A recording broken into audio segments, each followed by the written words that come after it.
manhã chegou cinzenta sobre a Rua das Acácias, um dos últimos redutos de casas antigas no bairro que agora era dominado por prédios espelhados e condomínios de luxo. No número 47, a casa azul de Dona Isaura resistia como uma lembrança teimosa de outros tempos. Suas paredes descascadas, o portão enferrujado e o jardim repleto de flores contrastavam com o concreto e vidro que a cercavam. Era ali que Isaura Mendes vivia há 42 anos, desde que casou com Joaquim, o homem que amou até o último suspiro. Isaura tinha 73 anos, cabelos brancos presos em um coque simples, mãos calejadas de tanto costurar e uma aparência frágil que escondia uma inteligência afiada. Viúva há 3 anos, ela vivia sozinha, sustentando-se com costuras e pequenos concertos que fazia para as vizinhas. Sua casa era modesta por fora, mas por dentro guardava uma biblioteca impressionante, centenas de livros de direito que pertenceram ao marido, Joaquim Mendes, um homem que dedicou a vida ao estudo das leis, mesmo nunca tendo conseguido se formar advogado por falta de recursos. Naquela manhã de terça-feira, Isaura estava na sala de costura quando ouviu a campainha tocar. Ao abrir a porta, deparou-se com um homem alto, trajado em terno cinza impecável, pasta de couro na mão e um sorriso que não alcançava os olhos. Era o Dr. Alberto Batista, advogado renomado na cidade, conhecido tanto por seus casos vitoriosos quanto por seus métodos questionáveis. "A senhora é Dona Isaura Mendes?" perguntou ele, sua voz carregada de uma polidez artificial. "Sim, sou eu. Em que posso ajudá-lo?" Batista estendeu um envelope pardo. "Sou o advogado Alberto Batista, representante da construtora Novas Alturas. Vim entregar uma notificação extrajudicial. A senhora tem 30 dias para desocupar o imóvel." Isaura sentiu o chão tremer sob seus pés. "Desocupar? Mas esta é minha casa. Moro aqui há mais de 40 anos. A questão é mais complexa, senhora."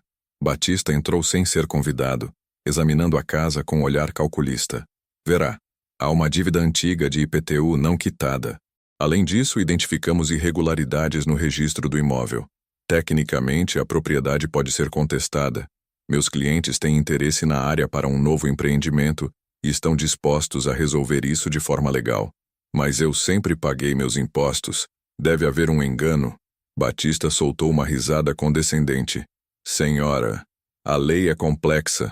Pessoas como a senhora, de idade avançada, sem educação formal, frequentemente não entendem as nuances jurídicas. Há brechas, prescrições, documentos mal registrados, enfim, detalhes que fazem toda a diferença em um tribunal." Isaura apertou o envelope contra o peito. Suas mãos tremiam, mas não de medo. Era raiva contida. "O senhor está dizendo que vai tomar minha casa usando artimanhas legais?" "Artimanhas?" Batista fingiu ofensa. "Isso é o cumprimento da lei, minha senhora. A construtora está oferecendo uma compensação ridícula, é verdade. Mas considerando que a alternativa é perder tudo em um processo longo e custoso, sugiro que aceite. Uma mulher da sua idade não deveria estar morando sozinha mesmo. Existem asilos muito bons na cidade. Lugares adequados para pessoas, digamos, na sua condição." A palavra asilo ecoou pela sala como um tapa. Isaura cerrou os punhos, mas manteve a voz calma. "Entendo. E quanto tempo eu tenho para pensar?" 15 dias. Depois disso entramos com a ação judicial. E garanto que a senhora não quer passar por isso. Processos judiciais são estressantes, especialmente para idosos. O coração nem sempre aguenta essas emoções, se é que me entende. Era uma ameaça velada, e ambos sabiam disso. Batista deixou um cartão de visita sobre a mesa da sala e saiu com a mesma arrogância com que chegara. Isaura fechou a porta e encostou-se nela, respirando fundo. Suas pernas cederam e ela deslizou até o chão, abraçando os joelhos. Por um momento permitiu-se sentir o peso da injustiça, mas apenas por um momento. Então, secou as lágrimas, levantou-se e caminhou até o antigo escritório de Joaquim. Era um cômodo pequeno nos fundos da casa, com estantes de madeira que iam do chão ao teto, todas repletas de livros jurídicos, códigos civis, penais, trabalhistas, comentários doutrinários, jurisprudências. Joaquim havia sido um autodidata brilhante, um homem que não teve oportunidade de cursar direito, mas que estudou a vida inteira por paixão. Ele ajudara muitos vizinhos com questões legais simples, sempre de forma gratuita, usando seu conhecimento para fazer justiça onde podia. Isaura passou os dedos pelas lombadas dos livros. Joaquim, sussurrou. Agora eu preciso de você mais do que nunca. Ela abriu o envelope e leu cada palavra da notificação. Depois começou a pesquisar. Noite após noite, Isaura mergulhou nos livros do marido. Lia sobre registros imobiliários, prescrição de dívidas tributárias, vícios processuais, código de ética da OAB. Fazia anotações em um caderno velho, marcava páginas com papéis coloridos, comparava jurisprudências. Seus olhos ardiam de cansaço, mas ela não parava. Durante o dia, mantinha as aparências. Continuava costurando, conversando com as vizinhas, fingindo ser a velhinha frágil e assustada que Batista esperava que fosse. Mas à noite transformava-se em uma estudante determinada, decifrado cada armadilha que o advogado pretendia usar contra ela. Gente, essa história está apenas começando. Se você quer saber como Dona Isaura vai se vingar desse advogado sem escrúpulos, se inscreve no canal agora, deixa aquele like maroto e comenta aqui embaixo. Você acha que ela vai conseguir manter a casa? Vamos lá. Fica comigo até o final dessa história incrível. Uma semana depois, Batista retornou. Desta vez trouxe consigo 2 assessores e uma postura ainda mais arrogante. Encontrou Isaura no jardim, regando suas flores. Dona Isaura, vim verificar se a senhora já tomou uma decisão sensata. Isaura desligou a mangueira e enxugou as mãos no avental. Doutor Batista, o senhor tem razão. Sou apenas uma velha costureira, sem educação, sem recursos. Não posso lutar contra uma construtora poderosa e um advogado renomado como o senhor. Os olhos de Batista brilharam com satisfação. Fico feliz que tenha compreendido a realidade da situação. Mas tenho uma dúvida, continuou Isaura, com a voz trêmula e insegura. O valor que estão oferecendo é mesmo o correto? Pareceu tão pouco. Batista soltou uma gargalhada. Minha senhora, considerando que tecnicamente a senhora não tem direito algum sobre este imóvel, o que estamos oferecendo é generosidade pura. 40 mil reais por uma casa que, segundo nossas análises, nem deveria estar em seu nome. Mas o imóvel vale pelo menos 500 mil, doutor. Mesmo com os problemas que o senhor mencionou, valor de mercado é irrelevante quando há vícios jurídicos, querida. Ele falava devagar, como se explicasse para uma criança. A senhora simplesmente não tem como provar a propriedade de forma inquestionável. As escrituras antigas, as certidões, tudo está, digamos, nebuloso. Foi proposital quando seus antigos proprietários venderam para o seu marido. Eles queriam fugir de dívidas e registraram tudo errado. Agora a senhora paga o preço dessa bagunça. Entendo, disse Isaura baixando a cabeça. Então aceito os 40 mil. Mas posso pedir um favor? Depende. Gostaria que a assinatura do acordo fosse feita aqui na minha casa. É que eu gostaria de me despedir do lugar de forma apropriada. E talvez o senhor pudesse convidar alguns vizinhos como testemunhas? Apenas para que tudo seja transparente e eu não me sinta aproveitada. Batista hesitou. Era um pedido estranho, mas que jogava a favor dele. Testemunhas significavam que ela não poderia voltar atrás depois. Muito bem. Agendar para quinta-feira às 10 da manhã. Providenciarei os documentos. Obrigada, doutor. O senhor é muito gentil. A voz de Isaura era puro mel, mas seus olhos, se alguém prestasse atenção, continham um brilho calculista. Batista foi embora convencido de sua vitória. Assim que ele saiu, Isaura correu para dentro de casa e pegou o telefone.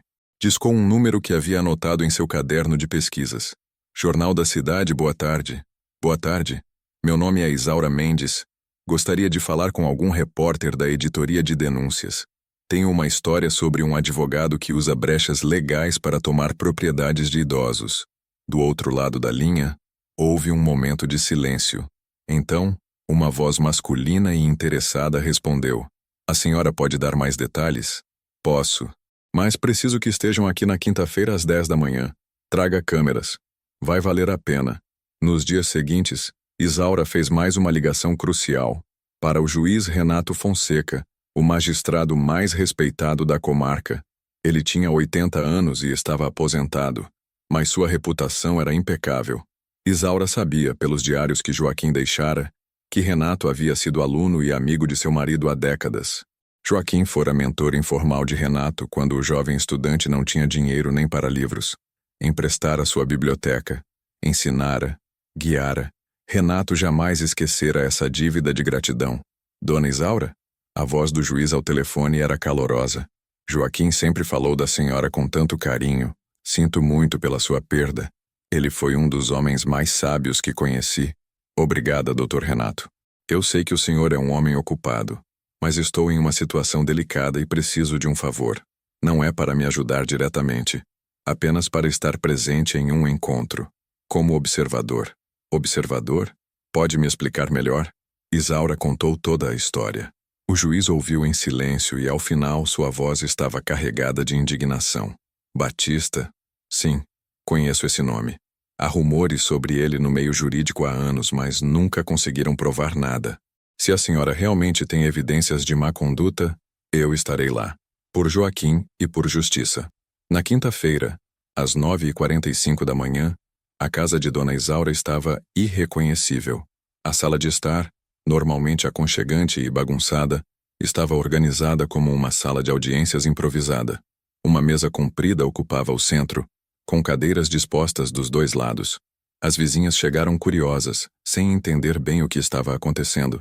Isaura pedira que viessem como testemunhas da assinatura do acordo. Às 9h50, um carro com o logotipo do jornal da cidade estacionou na frente da casa. Desceram dois homens, um repórter e um cinegrafista. Isaura os recebeu discretamente pela porta dos fundos e os levou até o antigo escritório de Joaquim. Fiquem aqui. Vou deixar a porta entreaberta. Gravem tudo. Às 10 em ponto, Batista chegou com sua equipe, 2 assistentes e um estagiário carregando pastas. Ele entrou na casa com seu costumeiro ar de superioridade, cumprimentou as vizinhas com um aceno displicente e sentou-se à cabeceira da mesa como se fosse o dono do lugar. Muito bem, Dona Isaura. Vejo que a senhora seguiu minhas instruções e trouxe testemunhas. Perfeito. Isso tornará tudo mais oficial. Ele abriu a pasta e espalhou documentos sobre a mesa. Aqui está o acordo. A senhora assina aqui, aqui e aqui. Recebe os R$40 mil em uma transferência que será feita em até 10 dias úteis. E nós assumimos a propriedade imediatamente. Simples assim. Isaura pegou os papéis e começou a ler devagar. Batista tamborilava os dedos na mesa, impaciente.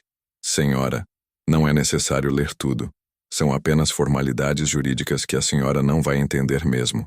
Ah, mas eu gostaria de tentar, doutor. Afinal, é minha casa. Era sua casa. Corrigiu ele com um sorriso cruel. Tecnicamente já não é mais. Foi nesse momento que a campainha tocou.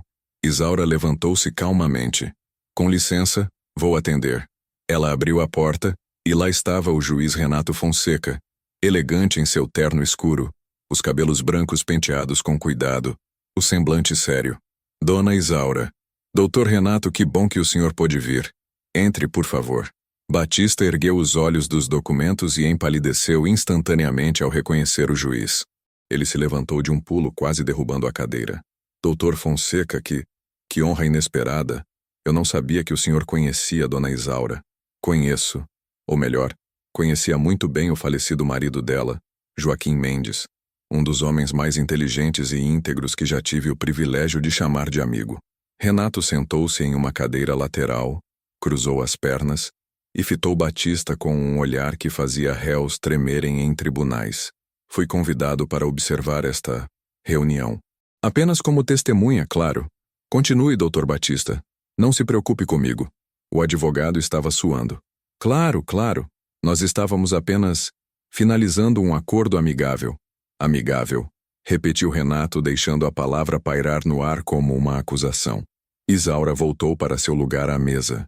Mas agora sua postura era diferente. As costas estavam eretas, o olhar firme, as mãos seguras. Dr. Batista, antes de assinar qualquer coisa, gostaria de esclarecer alguns pontos. Senhora, já conversamos sobre isso. Não há nada mais a esclarecer. Eu acho que há. Isaura abriu uma pasta que estava ao lado de sua cadeira.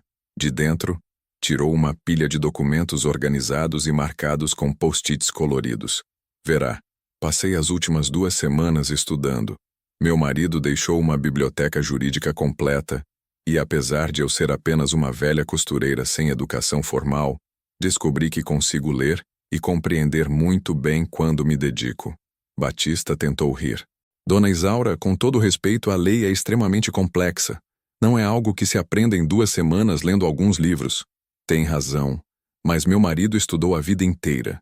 E ele deixou anotações muito interessantes. Ela abriu a primeira página marcada. Por exemplo, sobre a prescrição de dívidas tributárias.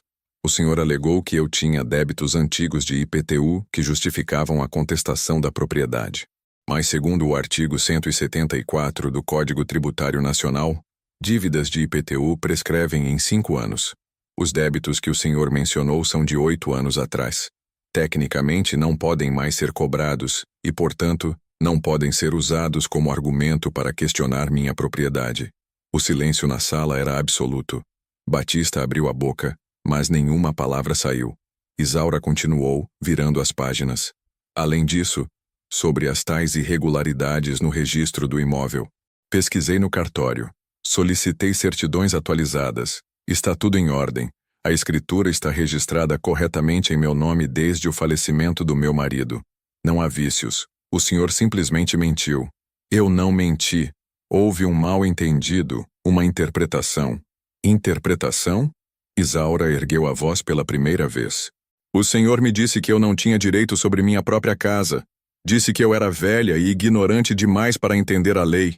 Me ameaçou com processos longos e estressantes. Me sugeriu que eu deveria ir para um asilo. Sua voz tremia de emoção contida. O senhor tentou me enganar, Dr. Batista. Usou jargão jurídico e minha aparente fragilidade para me fazer assinar um acordo abusivo. O juiz Renato se inclinou para a frente. Dr. Batista, essas são acusações graves. O que a senhora está dizendo, dona Isaura, é que este advogado tentou obter sua propriedade usando informações falsas e intimidação? Exatamente, Dr. Renato. E tenho provas. Isaura tirou mais documentos da pasta. Descobri algo interessante ao pesquisar sobre a construtora Novas Alturas, a empresa que supostamente o contratou. Fui até o cartório de registro de empresas. A construtora existe sim, mas sabe quem é um dos sócios ocultos? O próprio Dr. Batista. Ele não estava representando um cliente. Ele estava tentando tomar minha casa para seu próprio benefício financeiro. As vizinhas presentes soltaram exclamações de choque. Batista levantou-se bruscamente. Isso é um absurdo. A senhora não tem como provar. Tenho. Isaura ergueu uma certidão. Está tudo aqui. Cópias autenticadas dos documentos da construtora, obtidas legalmente no órgão competente. Seu nome está lá, doutor. Como investidor e sócio minoritário. O rosto de Batista passou de vermelho a roxo. A senhora não sabe o que está fazendo. Isso pode ser considerado difamação. Eu vou processar. Processe. A voz de Isaura estava gélida agora. Mas antes acho que deveria saber que a reunião de hoje está sendo registrada. Ela acenou e a porta do escritório se abriu completamente. O repórter e o cinegrafista saíram, a câmera ainda gravando. Bom dia, Dr. Batista. Sou Marcelo Costa, do Jornal da Cidade. Está tudo gravado. Cada palavra, cada ameaça, cada mentira. Isso vai ao ar no Jornal das 8 hoje à noite. Batista cambaleou. Vocês não podem. Eu não autorizei. Não precisa autorizar, disse o repórter. Estamos em uma propriedade privada convidados pela proprietária. E tudo o que gravamos é de interesse público. Um advogado usando sua posição para enganar uma idosa? Isso é notícia, doutor. O juiz Renato levantou-se. Sua voz, quando falou, tinha o peso de décadas de tribunal. Dr. Batista, vou fazer questão de encaminhar cópias dessa gravação à Ordem dos Advogados do Brasil. O que testemunhei aqui hoje é uma violação grave do Código de Ética, uso de má-fé processual, enriquecimento ilícito, tentativa de estelionato contra uma pessoa vulnerável. Sua licença para advogar será revogada. E se depender de mim, o senhor responderá criminalmente por isso. Batista olhou ao redor, procurando uma saída, uma desculpa, qualquer coisa, mas não havia. Ele havia sido completamente derrotado pela mulher que subestimara. Agarrou sua pasta e saiu cambaleando, seguido por seus assistentes chocados. Ninguém tentou detê-lo. Assim que a porta se fechou, as vizinhas explodiram em aplausos. Isaura sentou-se lentamente, as pernas tremendo agora que a adrenalina passava. Renato aproximou-se e colocou uma mão em seu ombro. Joaquim estaria muito orgulhoso de você. Eu só usei o que ele me ensinou, respondeu Isaura, os olhos marejados. Ele sempre dizia que conhecimento é a arma mais poderosa que existe, que a lei existe para proteger os fracos, não para servir aos fortes. O repórter aproximou-se. Dona Isaura gostaria de fazer uma entrevista formal. Essa história vai chocar muita gente. Pode ajudar outras pessoas que estão passando pela mesma situação. Com prazer. Mas primeiro preciso de um cafezinho. Alguém me ajuda a fazer? Naquela noite, o jornal exibiu a reportagem completa. As imagens de Batista sendo confrontado, sua expressão de pânico, as provas apresentadas por Isaura. A história viralizou. Em 2 dias, o advogado teve sua licença suspensa pela OAB. Uma semana depois, investigações revelaram outros casos de clientes idosos que haviam sido enganados por ele. Processos criminais foram abertos. Isaura voltou à sua rotina de costureira, mas agora era uma pequena celebridade no bairro.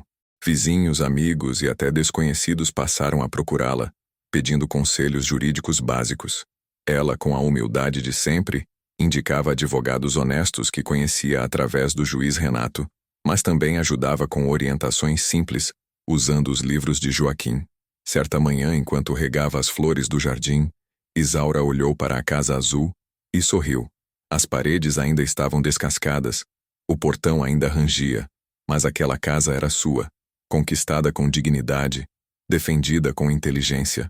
Ela pensou em Joaquim, no homem que não teve diploma, mas tinha sabedoria, que não teve riqueza, mas tinha integridade, e entendeu que a maior herança que ele deixara não foram os livros, mas a lição de que justiça não se conquista com dinheiro ou poder, mas com conhecimento e coragem. Alguns meses depois, Isaura recebeu a visita de uma jovem advogada recém-formada. Dona Isaura, ouvi sua história e me inspirei. Quero abrir um escritório de advocacia popular para defender pessoas que não têm recursos, mas preciso de orientação. Posso consultar a biblioteca do seu marido? Isaura abriu um sorriso largo. Pode sim, minha filha. E pode vir quantas vezes precisar. Joaquim construiu essa biblioteca para que o conhecimento fosse compartilhado. Ele ficaria feliz em saber que está ajudando uma nova geração. A Casa Azul da Rua das Acácias continuou de pé, cercada por arranha-céus, mas firme em suas bases. Assim como Dona Isaura, que provou que a fragilidade é apenas aparente e que a verdadeira força vem de dentro, do conhecimento, da dignidade e da recusa em aceitar injustiças. E quanto ao Dr. Batista, nunca mais foi visto praticando advocacia.